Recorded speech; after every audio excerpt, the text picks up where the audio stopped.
है, जिनका period irregular आ रहा है, बराबर नहीं आ रहा है, वो लोग यहाँ पे थोड़ा सा पानी का छिड़काव करें, उसके बाद में आप डायरेक्ट वहां पे अप्लाई करें, ठीक है। इसके बाद में अगर जैसे एल्बो में तकलीफ है, तो एल्बो में आपको समझ में नहीं आ रहा है कि कौन से हिस्से में तकलीफ है, एक निश्चित कोना नहीं है, कॉर्नर नहीं है वहां पे, तो आप क्या करेंगे, ये जो सामने की फ्रंट है परत, जो टिश्यू पेपर, ये देखिए, जैसे ही ये देखिए फर्स्ट परत, पहली लेयर टिश्यू पेपर, जैसे इस टिश्यू पेपर को आप फ्रंट भाग को निकाल लेंगी, ये टिश्यू पेपर कैसा टिश्यू पेपर है, जो कागज से बना है, ठीक है। इसमें भी किसी प्रकार का प्लास्टिक, कोई भी प्रकार का इससे आपका इन्फेक्शन होने का खतरा नहीं है, जो आपके डायरेक्ट बॉडी पे टच होता है, डायरेक्ट आप जहां पे भी लगाएंगे डायरेक्ट टचेबल होने वाला हिस्सा है, तो इससे कोई प्रकार का डेंजरस नहीं है, ठीक है। अब ये पैड इस तरीके से ये ओपन हो गया,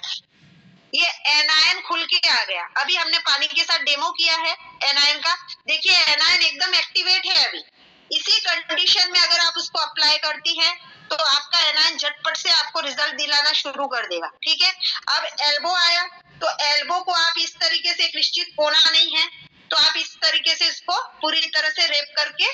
कपड़े से बांध सकती है, समझ में आया। तो इससे क्या होगा जी, बिल्कुल, घुटने पे कोई भी है जॉइंट पेन जहां पे भी, तो अगर आप एक निश्चित कॉर्नर, जैसे कि मैंने बोला एक निश्चित कॉर्नर नहीं है, तो उस कंडीशन पे आप इस तरीके का पूरा सामने का फ्रंट टिश्यू पेपर हटा दीजिए और इसको एनायन को पैड पे लगा रहने दीजिए, ठीक है। इससे आपके एनायन को कवर मिल जाएगा, इससे आपका जो बड़ा वाला हिस्सा है उसको, जिसको आपको समझ में नहीं आ रहा है कि हमको एक्चुअल में दर्द कहाँ पे है, लेकिन हमको ये बॉडी के पार्ट पे दर्द है, चाहे घुटने पे हो, चाहे एल्बो पे हो, चाहे कमर पे हो, जहाँ कहीं पे, गर्दन पे भी आप पूरा की पूरा माइग्रेन के लिए पूरा की पूरा पैड यूज कर सकती है, ऐसे पिछले हिस्से में, इस तरीके से पिछले वाले हिस्से में, और आगे अगर थायराइड के लिए करना चाहो तो इस तरीके से कर सकती, समझ में। तो ये जो बड़े वाले हिस्से रहते हैं उसको पूरा की पूरा आप इस तरीके से अप्लाई करिए, ताकि इसको जब बांधने के बाद रैप करेंगे तो ये एक सीमित सर्कल तैयार करेगा, मतलब आपको जहां से समझ में नहीं आ रहा है कहाँ से दर्द है, उस भाग को भी वो कवर करेगा, और जब इसको रैप कर देंगे पूरी तरह से, तो वो आसपास का एंकलाइन सर्कल तैयार करके जहां से भी इन्फेक्शन है, जहां से भी दर्द उठ रहा है आपको, जहां से भी पेन है, उसको खींच खींच के अपनी तरफ, ठीक है, इसको खींच के अपनी तरफ ला के उसमें डिस्ट्रॉय कर देगा, इससे टकराने वाला हर इन्फेक्शन पूरी तरह से खत्म हो जाएगा और आपका दर्द धीरे धीरे कंट्रोल होता जाएगा, और आपको अच्छा लगेगा और आप खुद अच्छा फीडबैक देंगे कि मैम हमने एनायन लगाया, हमको ये समस्या खत्म हुई, मैम हमने, जब आपने बोला एनायन से ऐसा किया, हमको 4 दिन यूज किया, हमको बढ़िया लगा, तो ये सब इसका कमाल, समझ रहे हो। तो ये एक्टिवेट हो जाता है, और कमर दर्द पे भी सेम ऐसे ही करना है, जो लोग पूछ रहे हैं कमर दर्द में, शुगर में अगर देखा जाए तो आप नाभि पे भी लगाइए और कलाई पे भी लगाइए,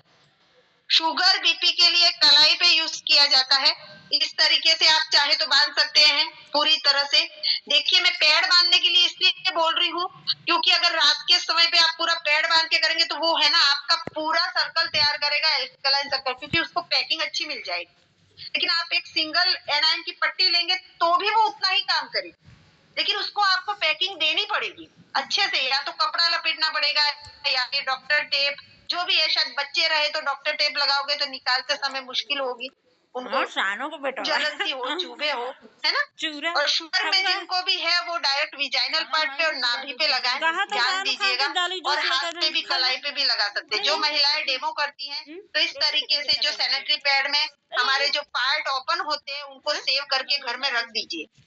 जब कभी भी आपको ऐसा लगे कि हमको प्रॉब्लम हो रही है तो आप लोग इसका उपयोग खुद के लिए कभी भी कर सकते हैं। डॉक्टरों के पास जाने से पहले सबसे पहले इस चीज का उपयोग करिए आप,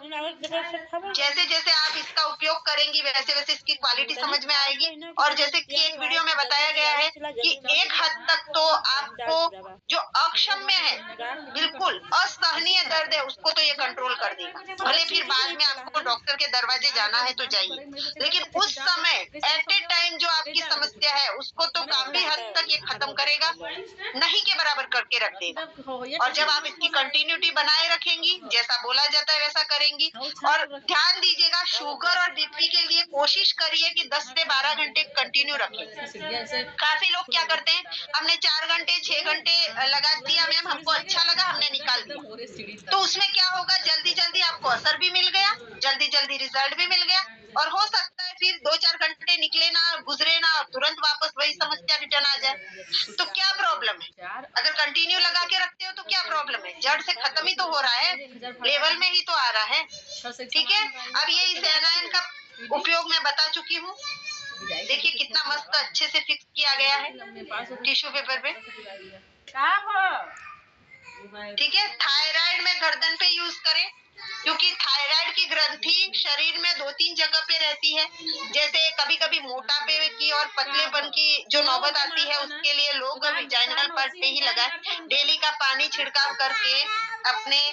विजाइनल पार्ट पे ही लगाए आप, एक पैंटी में सेटअप करके डेली का। ठीक है, जिनके शरीर में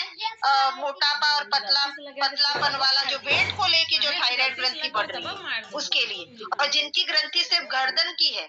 वो लोग गर्दन पे इस तरीके से पैड भी लगा सकते हैं। और रात को सोते समय ध्यान रखिए, इसको पूरी तरह से ऐसे लपेट के सोइए, बराबर आपका असर करेगा। और जब आप कंटिन्यूटी बनाए रखेंगी, रोज डेली का एक ट्रीटमेंट की जैसे करिए आप लोग,